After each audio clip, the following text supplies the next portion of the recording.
Primeiro, a criação do Fundo Nacional de Desenvolvimento Regional, um fundo que vai ser financiado com recursos da União, com valores crescentes a partir de 2029, chegando a 40 bilhões de reais por ano a partir de 2033, que é voltado, na verdade, é um novo instrumento de desenvolvimento regional em função das mudanças promovidas pela reforma tributária que acabam com os benefícios fiscais, os benefícios da guerra fiscal como instrumento de desenvolvimento regional.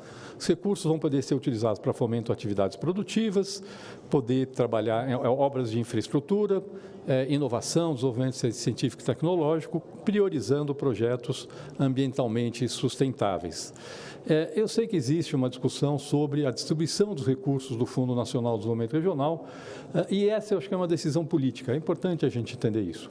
Essa é uma decisão política de como vai ser feita a distribuição do Fundo Nacional de Desenvolvimento Regional entre os entes da Federação. Obviamente, o objetivo é distribuir de forma a reduzir as desigualdades regionais. Esse é o objetivo fundamental do fundo, e eu acho que isso deve ser considerado, mas a forma de distribuição ela é uma decisão política. O que é importante dizer é que o Fundo Nacional de Desenvolvimento Regional ele é um instrumento mais eficiente que os benefícios fiscais para fazer a política de desenvolvimento. É mais eficiente por quê? É mais eficiente porque hoje todos os estados concedem benefícios fiscais, então o diferencial a favor dos estados menos desenvolvidos acaba sendo mitigado pelo fato que os estados mais desenvolvidos também dão benefícios fiscais.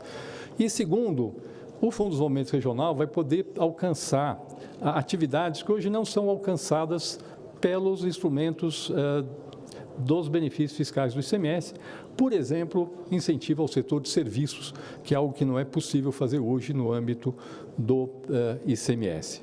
Acho que esse é um ponto importante.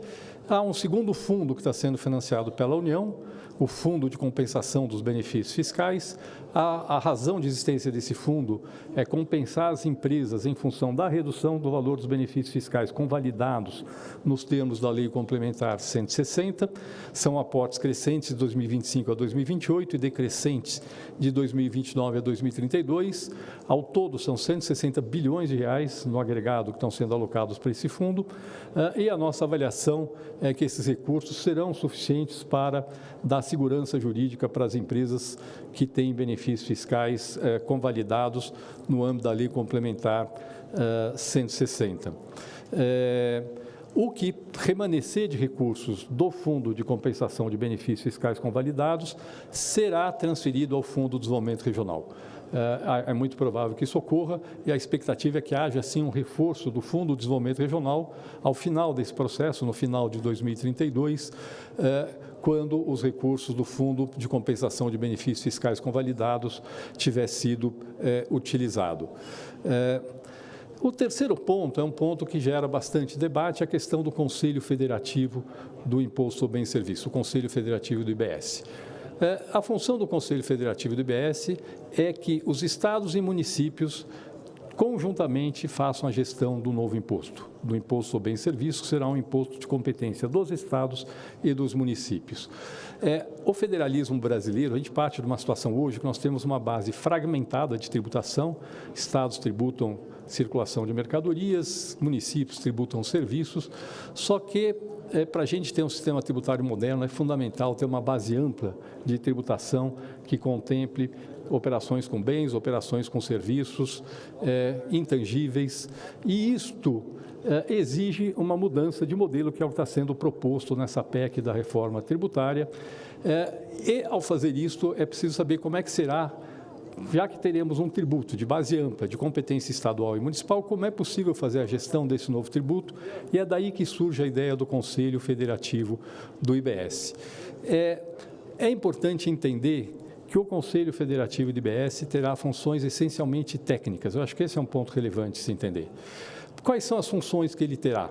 Primeiro, são funções necessárias para que a gente tenha um tributo que seja nacionalmente uniforme. Então, editar o regulamento do imposto, que é basicamente obrigações acessórias, uniformizar a interpretação da legislação, dirimir dúvidas dos contribuintes sobre como aplicar a legislação. É importante que seja nacionalmente uniforme. Ele vai ser responsável, o contencioso administrativo ficaria vinculado ao Conselho Federativo, e é importante que seja um contencioso administrativo só, para que seja uniforme as interpretações de como se aplica a legislação no âmbito do contencioso administrativo. E ele tem uma última função, que é a função de arrecadar o imposto, fazer a compensação de débitos e créditos e distribuir a arrecadação para os estados e municípios. Mas esta função será uma função na qual o Conselho Federativo apenas fará a gestão de um algoritmo, cujas regras estarão definidas na lei complementar definida pelo Congresso Nacional. O Conselho Federativo será um gestor de um sistema que apenas rodará um algoritmo, ele não terá autonomia para decidir se vai mais recurso para um estado, mais recurso para outro estado. Ele fará a execução de um algoritmo com regras claras, se possível até fórmulas, que serão fixadas na lei complementar para a distribuição dos recursos arrecadados.